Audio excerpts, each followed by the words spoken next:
السلام علیکم friends, welcome to کتاب نگری یوٹیوب چینل۔ کتابوں کی نگری میں خوش آمدید۔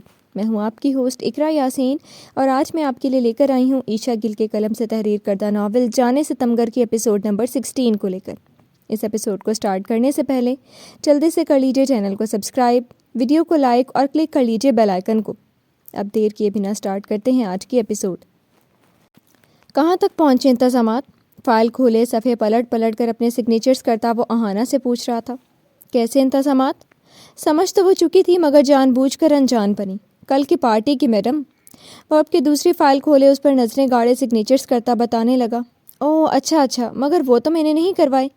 وہ مزے سے بولی تو زیان نے جھٹکے سے سر اٹھا کر اسے یوں دیکھا جیسے کہہ رہا ہو کہ مذاق کا موڈ نہیں ہے محترمہ۔ حیران پریشان مت ہو، کیونکہ ایک روز قبل انتظامات کروانے کا کوئی فائدہ نہیں، کیونکہ پارٹی کل رات کو ہے۔ سو آج رات انتظامات کروا کر اگلی رات تک رکھ کے وہاں کی شوخ و چنچل ہواؤں سے اپنی محنت پر پانی پھروانے کا میرا کوئی ارادہ نہیں ہے۔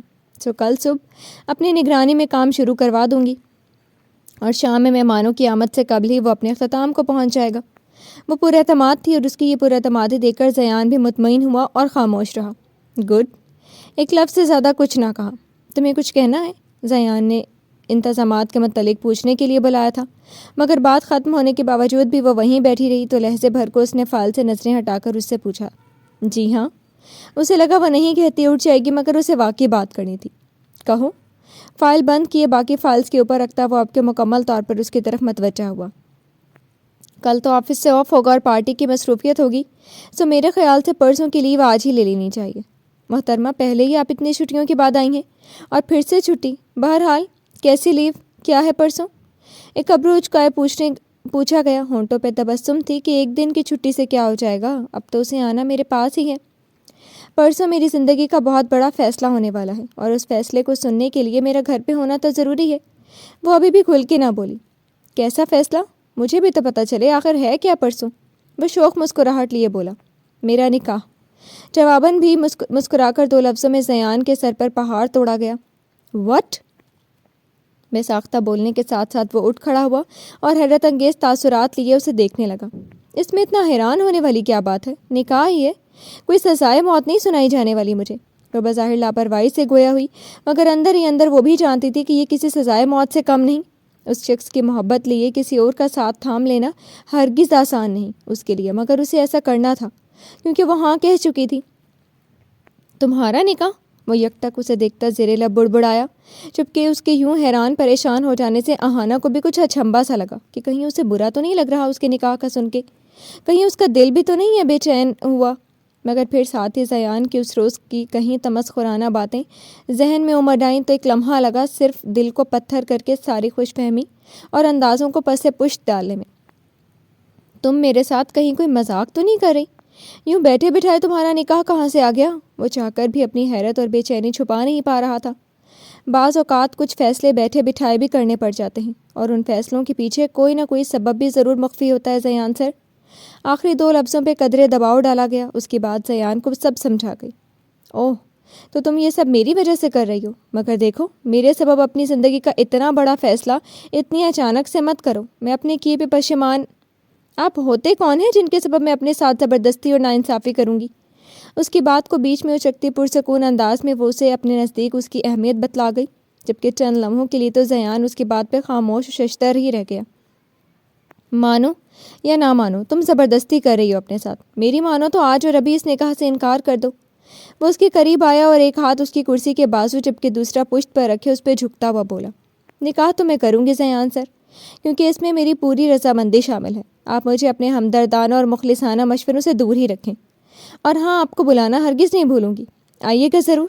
ایک سلگتی نگاہ اس پہ اچھالے وہ اس کا بازو پرے ہٹاتی اٹھی اور کمرے سے نکل گئی، جبکہ پیچھے کھڑے زیان نے ہاتھ کا مکہ بنا کر زور سے ٹیبل پر مارا، اور پھر تیش کے عالم میں ایک زوردار ٹھوکر کرسی کو رسید کی، جس سے کرسی کمر کے بل جا گری۔ نہیں، ایسا نہیں ہو سکتا، نہیں ہو سکتا ایسا۔ تم کسی اور کی زندگی میں شامل نہیں ہو سکتی، کیونکہ اگر ایسا ہوا تو یہ زیان حاکم شاہ تمہیں زندہ گاڑ دے گا۔ مٹھیاں بھینچے وہ دیوانہ وار چلایا، اور پھر پوری قوت سے ٹیبل پہ بڑی فائلز ہاتھ مار کر پرے اچھال دی۔ یہ نکاح کسی صورت نہیں ہوگا، اور اگر تم نے انکار نہ کیا تو تمہارا وہ حال کروں گا کہ تمہارا باپ بھی دیکھے گا۔ تمہیں تمہارے گھر سے نہ اٹھوا لیا تو میں بھی اپنے باپ کا نہیں۔ اب کہ وہ وحشی پن لیے ٹیبل پر پڑی تمام چیزوں کو اٹھا اٹھا کر پٹکنے لگا۔ کل کا دن، صرف کل کا دن اہانا نیازی، پھر تمہیں تم سے ہی نہ چھین لیا تو میرا نام بھی ضیاء نہیں۔ اور کیا کہا تھا تم نے کہ میں کون ہوتا ہوں؟ تو فکر نہ کرو، جلد ہی تم پر ظاہر کر دوں گا کہ میں کون ہوں اور کیا ہوں۔ ہاتھ میں پکڑے کانچ کے گلاس کو اس نے اتنی قوت سے بھینچا کہ وہ چٹک کی آواز سے ٹکڑے ٹکڑے ہوتا فرش پر بکھر گیا، اور صرف کانچ ہی نہیں بلکہ اس کے ساتھ سرخ گاڑے خون کی موٹی موٹی بوندیں بھی روانی سے فرش کو لہو لہان کرتی گئیں۔ باس، آپ ٹھیک تو ہیں؟ یہ سب کیا ہے؟ اور یہ آپ کے ہاتھ پہ چوٹ کیسے آئی؟ سب جا چکے تھے سوائے سارم کے۔ وہ ضیاء کے چلانے کی آواز سن کر روم میں آیا تو جا بجا بکھری چیزوں اور اس کے زخمی ہاتھ کو دیکھ کر سد حیرت میں گر گیا۔ اس کے سوالوں پہ ضیاء نے جب اس کی طرف دیکھا تو اس کی لہو ٹپکاتی آنکھوں سے چند لمحے تو خوفزدہ ہی رہ گیا۔ یہاں سے جاؤ سارم، وہ بہت مشکلوں سے خود کو تحمل میں ڈھالے بولا۔ پر باس، آپ کی یہ حالت، تمہیں سنائی نہیں دیا کیا بک رہا ہوں میں؟ اپنے سوالات کے پٹاری لیے اس وقت میری نظروں سے دور ہو جاؤ، ورنہ یہ حالت تمہاری بھی ہو سکتی ہے۔ اپنی کرسی کی پشت میں انگلیاں گاڑے وہ دھاڑا تو سارم فوراً سے قبل اس کی نظروں سے اوجھل ہوا۔ باس کی یہ حالت ضرور اہانا کے سبب ہے، ضرور ان دونوں کے بیچ کچھ چل رہا ہے۔ جانے سے قبل منہ ہی منہ میں بڑبڑانا نہ بھولا، جبکہ ضیاء دونوں ہاتھ اپنے بالوں میں پھنسائے انہیں اذیت دیتا آپ کے صوفے پر جا بیٹھا اور کتنی ہی دیر اسی پوزیشن میں بیٹھا عمیق سوچوں میں غوطہ زن رہا۔ نادر، فوراً سے قبل آفس پہنچو۔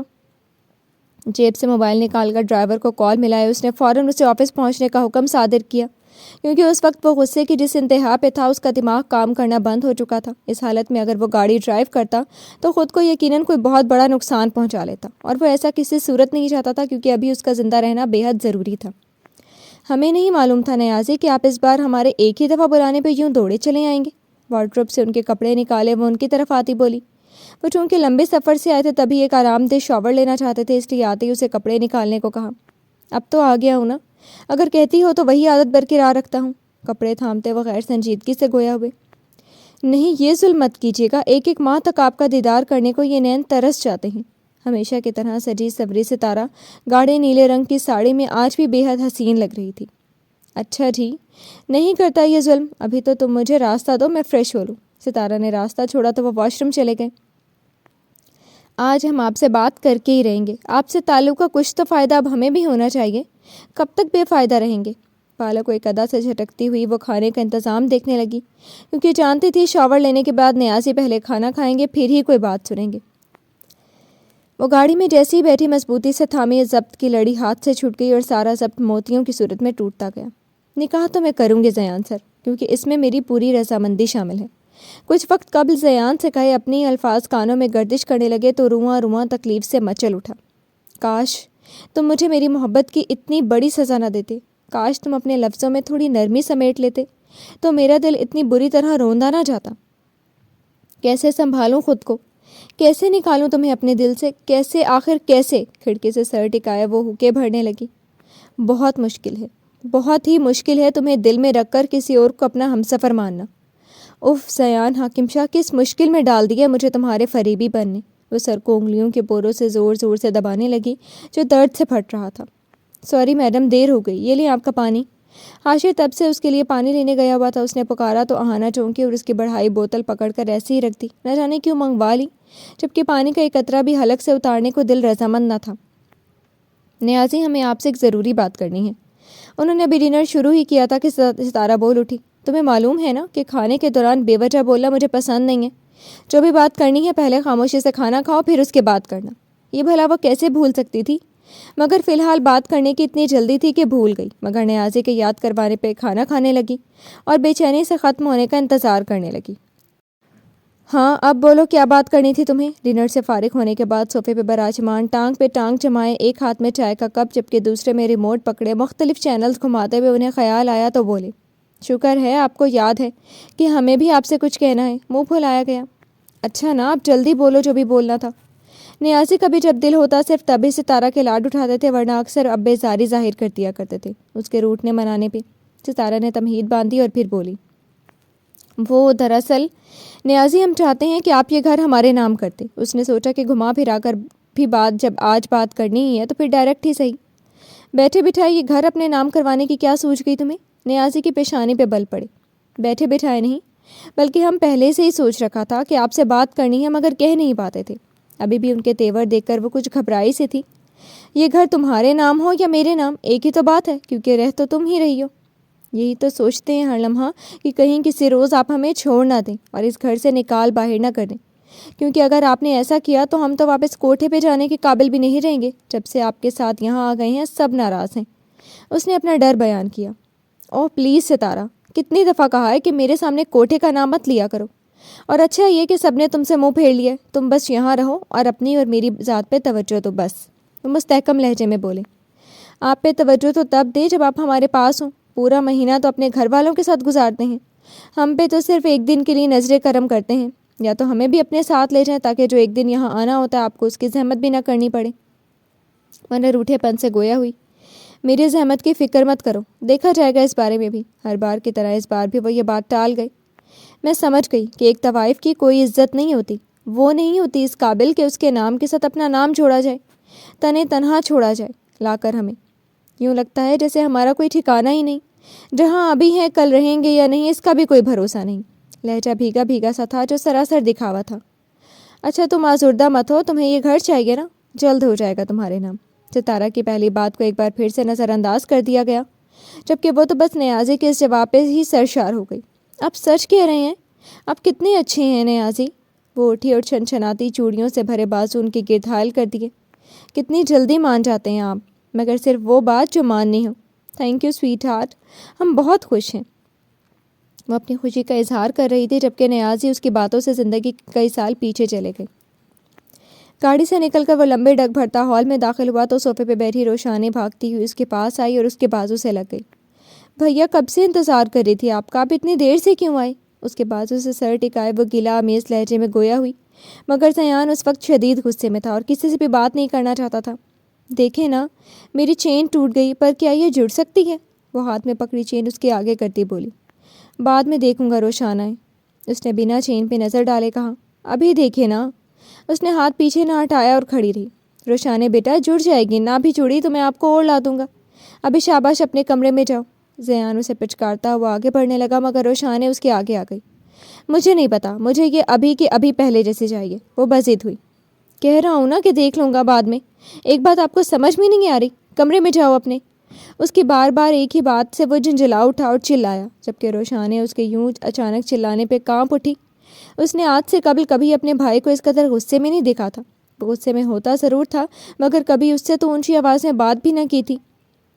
وہ بھائی کی ڈانٹ پہ جتنا حیران ہوتی اتنا کم تھا۔ I said go to your room۔ اسے ابھی تک یہیں کھڑا دیکھ کر وہ پھر سے بولا تو روشانے ڈبڈبائی آنکھیں لیے بھاگتی ہوئی اپنے کمرے میں چلی گئی، جبکہ وہ پھٹتا سر لیے اپنے کمرے میں آ کر اس نے بند کرنے کو زور سے دروازہ مارا، کوٹ اتار کر پرے پٹکا، جبکہ ٹائی اتارنے کے بجائے گویا اکھاڑ کر پھینکی، اور پھر گرنے کے سے انداز میں بیڈ پر لیٹ گیا اور ٹانگیں نیچے لٹکی رہیں۔ باہر کا موسم تو ٹھیک تھا مگر وہ آتش فشاں بھیگتا جا رہا تھا۔ لیمن کلر کی بٹنوں والی شرٹ گیلی ہوتی جا رہی تھی اس کے پسینے کے سبب۔ اسے یوں لگ رہا تھا کہ وہ کسی تنور میں جل رہا ہے۔ وہ اٹھا اور شرٹ اتار کر کوٹ اور ٹائی کی طرح ہی بیڈ پہ دے ماری، اور پھر ڈریسنگ پہ دونوں ہاتھ رکھے جھکنے سے انداز میں کھڑا ہوا اور نظریں اٹھائے سرخ قاتلانہ آنکھیں لیے آئینے میں اپنے عکس کو گھورنے لگا، مگر دماغ کہیں اور تھا۔ وہ سیدھا ہوا بیلٹ اتاری اور اسے دیوار پہ دے مارا، اور پھر بنا کپڑے وارڈروب سے لیے واش روم میں گھس گیا، اور پھر کتنے ہی گھنٹے شاور کے نیچے کھڑا اپنے اندر سے اٹھتے دھوئیں کو زائل کرنے لگا۔ ماضی۔ آہستہ بھاگو اہانا، موم اب تھک گئی ہیں نا، بھاگا نہیں جا رہا۔ وہ اور اہانا کب سے پکڑن پکڑائی کھیل رہی تھی، مگر کچھ سالہ اہانا اتنی تیز بھاگ رہی تھی کہ پکڑ میں ہی نہیں آ رہی تھی۔ تو موم جب تک آپ مجھے پکڑ نہیں لیتی میں نہیں رکوں گی۔ وہ بضد ہوئی مگر پھر زاوش کی تھکاوٹ بھری صورت دیکھ کر مان گئی۔ اوکے، بٹ اس گیم کو سٹاپ کر کے ہم دوسری گیم کھیلیں گے۔ وہ آج کھیلنے کی کچھ زیادہ ہی موڈ میں تھی، تبھی زاوش کو بخشنے کے موڈ میں نہ تھی۔ اب وہ کون تھی؟ وہ استفسار کرتی سانس لینے کو کرسی پہ بیٹھی۔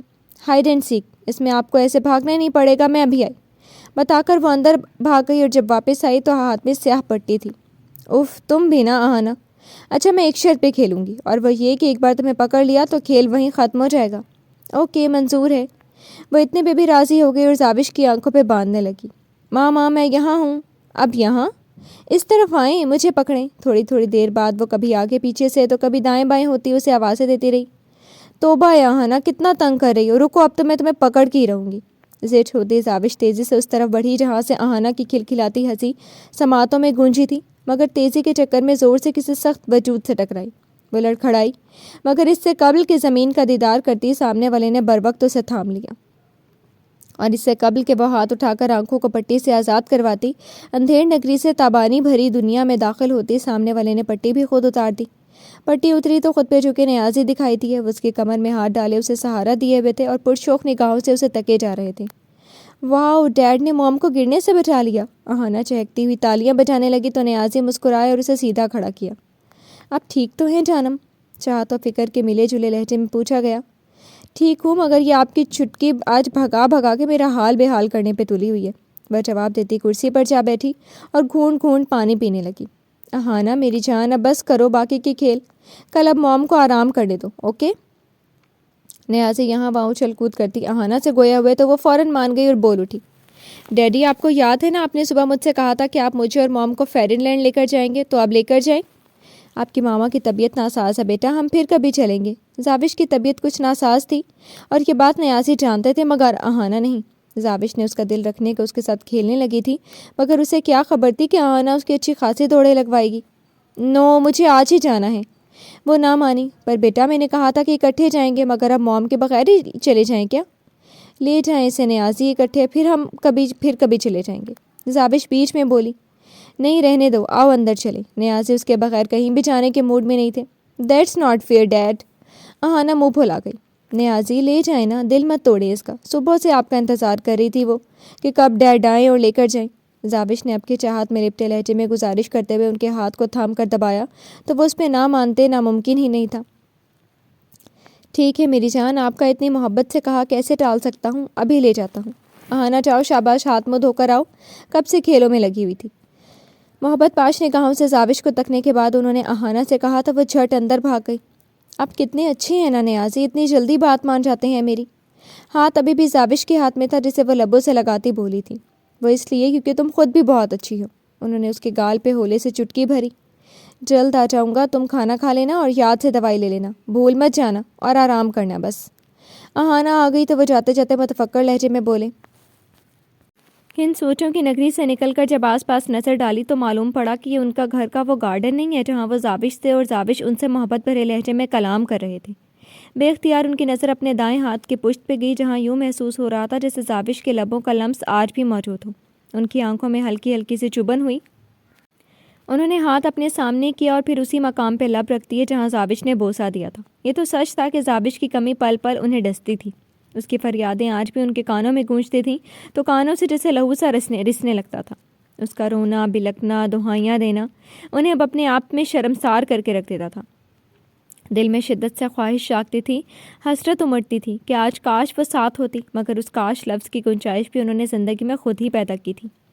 یہاں آ کر ہمیشہ انہیں زاوش کی یاد کچھ زیادہ ہی شدت سے ستانے لگتی تھی۔ جب ستارہ انہیں خمار میں ڈوبی آنکھیں سے دیکھتی تھی، انہیں چھوتی تھی تو وہ اس کے لمس میں کھو سے جاتے تھے کیونکہ انہیں اس وقت ستارہ کی صورت میں زاوش کا گمان گزرتا تھا۔ وہ نیم بے ہوشی میں چلے جاتے تھے مگر جب ہوش میں آتے سامنے ستارہ کا چہرہ دکھائی دیتا اور اس وقت دل زخمی ہو کر رہ جاتا کہ وہ زاوش نہیں ہے، بلکہ زاوش تو کہیں بھی نہیں ہے اب ان کی زندگی میں، اور یہ حقیقت بہت تکلیف میں مبتلا کر دینے والی تھی۔ یہی وجہ تھی کہ وہ اب یہاں بہت کم آتے تھے، یعنی ستارہ کا شکوہ بجا تھا کہ وہ اس سے دور ہو رہے ہیں، جبکہ کوئی نیازی کے دل سے پوچھتا کہ دور تو وہ تب ہوتے جب وہ اس کے پاس ہوتے، وہ تو اس کے پاس کبھی تھے ہی نہیں۔ نیازی، ہم کب سے آپ کو پکار رہے ہیں، آپ کن سوچوں میں منہمک ہیں؟ ستارہ کب سے انہیں پکار رہی تھی۔ جب جواب نہ پا کر اب کے وہ ہلایا تو وہ چونکے۔ کیا ہوا، کیوں پکار رہی ہو؟ کھانا لگ گئے، آئیں چلیں۔ وہ کھانا لگ جانے کی اطلاع دینے آئی تھی۔ تم جاؤ، میں آ جاتا ہوں۔ وہ بیزاریت سے گویا ہوئے کیونکہ وہ ہمیشہ ان کی زاوش کے متعلق ابھرتی سوچوں میں خلل پیدا کر دیتی تھی۔ انہیں کیا ہو گیا اچانک سے؟ ستارہ ان کے اچانک سے متغیر ہوتے موڈ پر بڑبڑاتی ہوئی کمرے سے نکل گئی۔ نیازی کا دل ایک دم سے اچاٹ ہو گیا، وہ کچھ دیر قبل ہی تو آئے تھے مگر اب انہیں یہاں سے وحشت سی ہونے لگی تھی۔ تبھی کھانا کھا کر جانے کا ارادہ باندھا، کھانا اس لیے کہ بہتر تھا سفر میں پیٹ دہائیاں نہ دے۔ غصہ ذرا زائل ہوا تو اسے روشانے کا خیال آیا جسے ڈانٹ کر آج اس نے بہت بڑی غلطی کی تھی۔ اس کے نزدیک تو یہ غلطی نہیں بلکہ جرم ہی تھا کیونکہ اس نے آج تک اسے مذاق میں بھی نہیں جھڑکا تھا۔ اپنا غصہ تو ایک طرف، مگر جب تک وہ روشانے کو نہیں منا لیتا اسے چین نہیں آنے والا تھا۔ تبھی اپنے کمرے سے نکلا اور دبے پاؤں چلتا روشانے کے کمرے میں چلا آیا تو وہ بیڈ کی دوسری طرف فرش پہ بیٹھی گھٹنوں میں سر دیے دکھائی دی۔ وہ روشانے کے پاس آیا اور خاموشی سے اس کے برابر میں بیٹھ گیا تو اسے جھٹکا لگا، کیونکہ روشانے رو رہی تھی اور یہ اس کی سسکی تھی جس کے ابھرنے پر زیان تڑپ اٹھا تھا۔ روشانے میری جان، ادھر دیکھو میری طرف۔ اس نے روشانے کا چہرہ دھیرے دھیرے اٹھا کر اپنی طرف کیا تو اس کی سرخ آنکھوں پہ دل میں خون رسا۔ وہ تب سے ہی رو رہی تھی اور رو رو کر اپنی آنکھیں سجا لی تھی۔ اس کی آنکھوں کا یہ حال زیان کے سبب تھا۔ یہ دیکھ کر وہ دل ہی دل میں خود کو بے تحاشا کوسنے لگا۔ روشانے نے ایک بھرپور ناراضگی بھری نگاہ اس پہ ڈالی اور چہرہ موڑ گئی، جبکہ اس کا یوں چہرہ موڑنا بھی زیان کو تکلیف سے دو چار کر گیا، کیونکہ آج سے قبل وہ کبھی یوں ناراض بھی تو نہیں ہوئی تھی۔ میں بہت برا ہوں نا؟ ایک بار پھر سے اس نے چہرہ اپنی طرف کیا تو اس بار اس کی بات پہ روشانے نے رخ نہ پھیرا، بلکہ اس سوال پہ سر کو نفی میں جنبش دینے لگی۔ تو زیان نہ چاہتے ہوئے بھی مسکرانے لگا کہ ناراضگی میں بھی بھائی کو برا نہ کہا، پر آج بن گیا ہے نا۔ اس پر اس نے نفی کی بجائے اس بات میں سر ہلا دیا۔ معافی مانگو تو کیا معافی ملے گی اس بھائی کو؟ تیسرا سوال۔ ابھی بھی وہ کچھ نہ بولی، بس سر کو دائیں بائیں موڑنے لگی۔ میری بہن اتنی سخت کب سے ہو گئی کہ معاف کرنا بھول گئی؟ چوتھا سوال۔ میں نے آپ کو نہ معاف کرنے پر سر نہیں ہلایا، وہ جلدی سے بول اٹھی۔ تو پھر؟ پانچواں سوال۔ سوالوں کا انبار لے کر آیا تھا وہ، اس لیے کہ آپ معافی نہ مانگیں۔ وہ اب سمجھا اور سمجھ کے مسکرایا۔ اس کا مطلب کہ بنا معافی کی ناراضگی دور، وہ بھی ہلکا پھلکا سا ہو گیا۔ روشانی کی ناراضگی بھی ایک بہت بڑا بوجھ تھی دل پہ۔ وہ جو زیان کی ڈانٹ پہ کب سے آنسو بہائے جا رہی تھی، اس کے دو چار لفظوں پہ ہی دل صاف کر گئی۔ آپ پریشان ہیں بھیا؟ نہ جانے وہ پوچھ رہی تھی یا بتا رہی تھی، وہ بھی نہ جان پایا۔ نہیں تو جو بھی تھا جواب تو نہ ہی ہونا تھا، تو پھر غصے میں کیوں تھے؟ معصومانہ سوال کیا گیا اور ساتھ ہی آنکھیں پونچھی گئیں۔ وہ نہ بھی پونچھتی تو زیان تھا اس کے آنسو صاف کرنے کو۔ ہر پریشان ہونے والا شخص غصے میں نہیں ہوتا اور ہر غصہ کرنے والا شخص پریشانی میں بھی نہیں ہوتا۔ اس کی بات پہ 2 منٹ غور کرنے کے بعد سمجھتی ہوئی وہ سر ہلا گئی اور تبھی کب سے ان کی باتیں سنتی نورین ان کے پاس چلی آئی۔ کہاں تھے تم؟ زیان نے قدرے تیز لہجے میں پوچھا۔ صاحب جی، میں روشانے کے لیے کھانا لینے گئی تھی، شام میں بس ایک سینڈوچ اور ڈرنک لی تھی اس نے، مگر اب کب سے کہہ رہی تھی میں کھانے کا، مگر منع کیے جا رہی تھی۔ زیان نے دیکھا اس نے ہاتھوں میں ٹرے پکڑ رکھی تھی۔ اچھا تم ایسا کرو، یہ مجھے دو، آج میں اپنے ہاتھ سے کھانا کھلاؤں گا، کھائے گی نا میری روشنی؟ نورین نے اسے جھٹ ٹرے تھمائی اور روشانے بھی انکار کرنے کے بجائے مسکراتی ہوئی زور سے سر ہلانے لگی۔ کھانا وہ زیان سے ناراضگی کے سبب نہیں کھا رہی تھی، مگر اب جب ناراضگی کے بادل چھٹ چکے تھے تو پھر انکار کیسا؟ زیان اسے چھوٹے چھوٹے نوالے بنا کر دیتا رہا اور وہ کھاتی رہی۔ صاحب آپ کے لیے کھانا لاؤں؟ جب ڈنر ٹائم پہ ٹیبل زیان کی غیر موجودگی سے خالی ہوتا، گھر کے اندرونی حصے کی ملازمائیں جانتی تھیں آج بھی خالی رہا تھا، سو نورین نے تبھی پوچھا۔ نہیں مجھے بھوک نہیں، اس نے انکار کر دیا۔ بھیا آپ بھی کھا لینا پلیز، زیان کے انکار پر منہ چلاتی روشانے بولی۔ مجھے بھوک نہیں ہے نا، اس لیے نہیں کھاؤں گا آج، اس نے جھوٹ بولا۔ بھوک تو تھی مگر موڈ نہیں تھا۔ نہیں نا، آپ کو کھانا پڑے گا ورنہ میں بھی نہیں کھاؤں گی۔ وہ اس کا بڑھایا نوالا پیچھے ہٹاتی پھر سے روٹ سی گئی۔ زیان نے ایک نظر اس روٹھی لڑکی کو دیکھا اور ایک نظر اپنے ہاتھ میں موجود نوالے کو جسے پیچھے ہٹایا گیا تھا، اور پھر ایک طویل سانس بھرتا بولا، اچھا ٹھیک ہے نورین لے آؤ کھانا یہیں پہ، روشانے سے کہتا وہ پھر نورین سے بولا تو وہ حکم کی تعمیل کو کمرے سے نکل گئی۔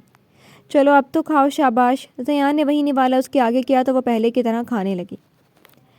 جی تو فرینڈس، کیسی لگی آپ کو آج کی ایپیسوڈ؟ کمنٹ سیکشن میں ضرور بتائیے گا۔ پھر حاضر ہوں گی نیو ایپیسوڈ کے ساتھ، تب تک کے لیے اجازت دیجیے۔ شکریہ، اللہ حافظ۔